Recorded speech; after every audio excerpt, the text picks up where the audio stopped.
Vă salut! I-am pus acum cazanul de tăpit ceva ceara mai. La serve. Ia cum a venit iarna pe la Maramureș. Ia uităm un pic așa. Ia cât de mare. E o palmă.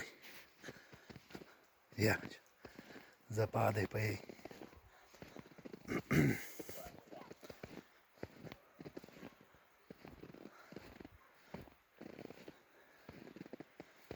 Trebuie să dau zăpadă pe capace. În sfârșit că vin și la noi.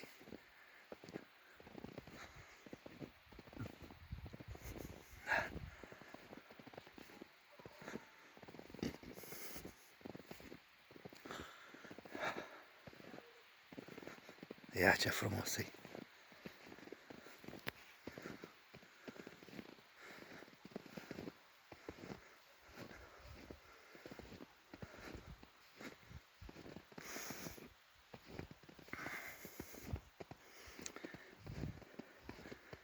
Am să vă fac și un video.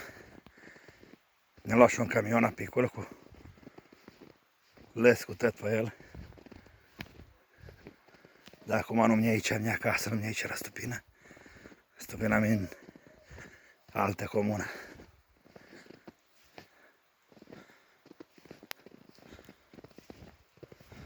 Acum începe să searbă.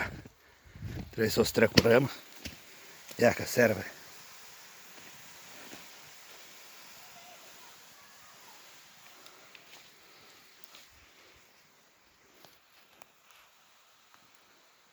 Până la un nou video, vă salut și numai bine.